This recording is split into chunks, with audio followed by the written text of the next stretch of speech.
Hello student, welcome to my YouTube channel. आज हम शुरू करने जा रहे हैं एक्सरसाइज 6.5 और इसको शुरू करने से पहले कुछ थ्योरम है, एक पाइथागोरस थ्योरम और एक थ्योरम 6.7 जो कि मैंने ऑलरेडी करवा रखी हैं। उन वीडियोस को देखें तो इस एक्सरसाइज को आप इजीली समझ सकते हैं। अगर आपने मेरे वो वीडियो नहीं देखे हैं तो लिंक डिस्क्रिप्शन में दिया गया है।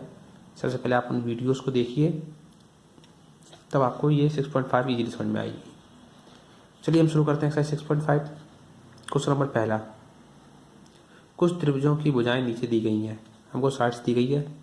निर्धारित कीजिए कि इनमें से कौन कौन से त्रिभुज समकोण त्रिभुज हैं। इस स्थिति में कर्ण की लंबाई भी लिखिए। तो सबसे पहले हमें मालूम करना है कि समकोण त्रिभुज है या नहीं, और अगर है तो हमें उनकी लेंथ भी लिखनी है। तो चलिए देखिए, फर्स्ट क्या दिया है, 7, 24 और 25। तो क्वेश्चन नंबर पहला हम करते हैं। आपको साइड दी गई है 7 सेंटीमीटर, 24 सेंटीमीटर और 25 सेंटीमीटर। अब देखिए, अगर कोई भी समकोण त्रिभुज होता तो उसकी कंडीशन क्या होती। मान लीजिए ये एक समकोण त्रिभुज है, समकोण त्रिभुज में ये वाला एंगल 90 डिग्री होगा। अब आपको एक बात पता होगी, जब कोई भी ट्राइंगल समकोण त्रिभुज होता है तो उसके सामने वाली भुजा कर्ण होती है, और जो कर्ण होती है ये सामने है इसके 90 डिग्री के सामने वाली भुजा, और जो कर्ण होगी सबसे लंबी भुजा वही कर्ण होती है। तो इसमें सबसे जो ज़्यादा इसकी लेंथ दी गई है, देखिए 7, 24 और 25, तो सबसे ज़्यादा बड़ी कौन सी है, 25 है। तो 25 हो गई ये वाली हमारी, और बाकी दो भुजाएं आप कोई सी भी लिख लीजिए। ये हो गई 24 और ये हो गई 7 सेंटीमीटर। अब देखिए 90 डिग्री अगर ये त्रिभुज है तभी इसमें कर्ण हो सकता है, अदरवाइज बाकी सब नॉर्मल ट्रायंगल बन जाते हैं जैसे भी होते हैं। और ये समकोण त्रिभुज है तो इसमें पाइथागोरस थ्योरम लगेगी।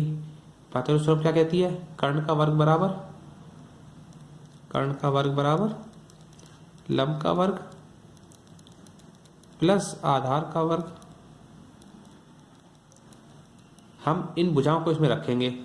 अगर हमारी दोनों भुजाएं इक्वल आती है तब तो फिर आप मान लीजिए कि कहते हैं हमारा समकोण त्रिभुज है, और इक्वल नहीं आ रही है तो इसका मीन्स हो गया कि वो समकोण त्रिभुज नहीं है। और जब समकोण त्रिभुज निकल आएगा तो जो सबसे बड़ी वाली भुजा होगी वो हमारी कर्ण हो जाएगी। हमसे सबसे कर्ण की लंबाई पूछी गई तो कर्ण की लंबाई निकाल लेंगे। चलिए देखिए करते हैं इसको। तो यहाँ पे क्या लिखा है, कर्ण का वर्ग बराबर लंब का वर्ग प्लस आधार का स्क्वायर। तो कर्ण हमारा कितना, 25 का स्क्वायर इक्वल टू ये हो गया 24 का स्क्वायर प्लस 7 का स्क्वायर। ठीक है, 25 का स्क्वायर हो जाएगा 625, 625, 24 का स्क्वायर हो जाएगा 576, 576, और 7 का हो जाएगा 49, 49। इसको जोड़ देते हैं, 9 6 15, 7 4 11 1 12 और 5 और 1 6। तो ये क्या हो गया, ये इक्वल हो गया। तो इसका मीन्स क्या हो गया, ये समकोण त्रिभुज की भुजाएं हैं। अतः दी गई भुजाएं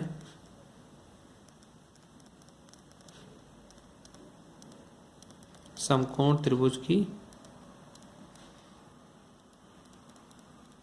भुजाएं हैं।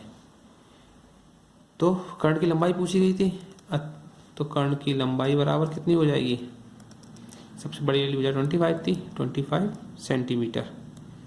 ये हो गई हमारी कर्ण की लंबाई। क्वेश्चन नंबर फर्स्ट हो गया, फर्स्ट का फर्स्ट। अगर नेक्स्ट क्वेश्चन नंबर फर्स्ट के सेकंड पे देखिए, सेकंड में वो क्या दिया गया, भुजाएं 3 सेंटीमीटर, 8 सेंटीमीटर और 6 सेंटीमीटर। तो एक आप समकोण त्रिभुज बना लीजिए। अब सबसे बड़ी वाली भुजा 8 सेंटीमीटर हो जाएगी, और बाकी दोनों भुजाएं कहीं भी लिख दीजिए। ठीक है, अब हमको क्या करना है, अगर ये समकोण त्रिभुज है तो पाइथागोरस प्रमेय को संतुष्ट करेगा। ठीक है ना, तो यहाँ से क्या जाएगा, कर्ण का वर्ग बराबर लंब का स्क्वायर प्लस आधार का स्क्वायर। तो कर्ण हमारा कितना था, 8 का स्क्वायर इक्वल टू 3 का स्क्वायर प्लस 6 का स्क्वायर। 8 का स्क्वायर कितना हो जाएगा, 8 का स्क्वायर हो जाएगा 64 इक्वल टू 3 का हो गया 9 प्लस 36, 64 इक्वल टू 36 प्लस 9 45। तो क्या ये इक्वल है, ये इक्वल नहीं है। इसका मतलब क्या हो गया, दी गई भुजाएं समकोण त्रिभुज की नहीं है। ठीक है ना, अतः ये समकोण त्रिभुज नहीं है। ये तुमसे पूछा गया था कि त्रिभुज समकोण है या नहीं, तो आप इसमें लिख दीजिए अतः ये समकोण त्रिभुज नहीं है, या फिर दी हुई भुजाएं समकोण त्रिभुज की भुजाएं नहीं है। थर्ड देखिए, थर्ड दिया है 50 सेंटीमीटर, 80 सेंटीमीटर और 100 सेंटीमीटर। ठीक है, तो एक ट्रायंगल ड्रॉ कर लेते हैं। अब देखिए क्या होगा, सबसे बड़ी वाली भुजा 100 थी तो 100 हो गई सामने वाली भुजा, ठीक है ना। उसके बाद 80 और 50, अब आप कोई सा भी कहीं भी लिख सकते हैं, 80 सेंटीमीटर ये हो गई और 50 सेंटीमीटर ये हो गई। समकोण त्रिभुज होगा तो क्या होगा, इसकी भुजाएं इक्वल होंगी, ठीक है ना। पाइथागोरस प्रमेय लगा देते हैं, कर्ण का वर्ग बराबर लंब का वर्ग प्लस आधार का स्क्वायर। तो कर्ण का वर्ग कितना हो गया हमारा, 100 का स्क्वायर इक्वल टू लंब था 80 प्लस 50 का स्क्वायर। ये कितना हो जाएगा 1, और 2 जीरो में तो फिर इसका मीन्स 4 जीरो हो जाएंगे। 8 का होता है 64, और फिर इसको जीरो का डबल कर दीजिए 6400 प्लस 50 का हो जाएगा 2500। ये हो गया हमारा 10,000 इक्वल टू 2 जीरो 5 4 9 6 और 2 8। तो क्या ये इक्वल आ रहे हैं, नहीं। जब इक्वल नहीं आ रहे तो दी हुई भुजाएं समकोण त्रिभुज की भुजाएं नहीं है। और जब समकोण त्रिभुज नहीं है तो फिर हमें कर्ण वगैरह कुछ नहीं बताना है, क्योंकि समकोण त्रिभुज में ही कर्ण होता है, उसके अलावा और किसी में कर्ण नहीं होगा। दी गई भुजाएं समकोण त्रिभुज की भुजाएं नहीं है। इसका देखिए फोर्थ, इसमें दिया गया था 13 सेंटीमीटर 12 सेंटीमीटर और 5 सेंटीमीटर। तो एक ट्रायंगल ड्रॉ कर लेते हैं। सबसे बड़ी वाली साइड कौन सी है इसकी, ये सभी इसमें 90 बनना है यहाँ पर, ठीक है ना। तो ये भी 90 है। सबसे बड़ी वाली भुजाएं 13 12 और 5 सेंटीमीटर। अब क्या होगा, अगर ये पाइथागोरस प्रमेय को संतुष्ट करेंगी तो ये जो त्रिभुज है ये समकोण त्रिभुज हो जाएगा। कर्ण का वर्ग बराबर लंब का वर्ग प्लस आधार का स्क्वायर। तो कर्ण कितना था हमारे पास, 13 का स्क्वायर इक्वल टू 12 का स्क्वायर प्लस 5 का स्क्वायर।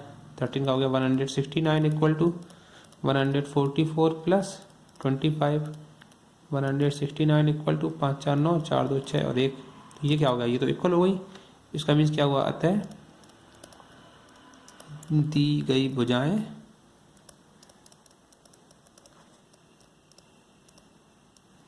समकोण त्रिभुज की,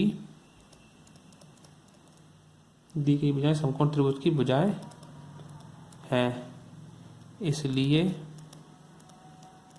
क्या पूछा गया था, कर्ण की लंबाई, कर्ण की लंबाई बराबर कितनी हो जाएगी 13 सेंटीमीटर। ओके।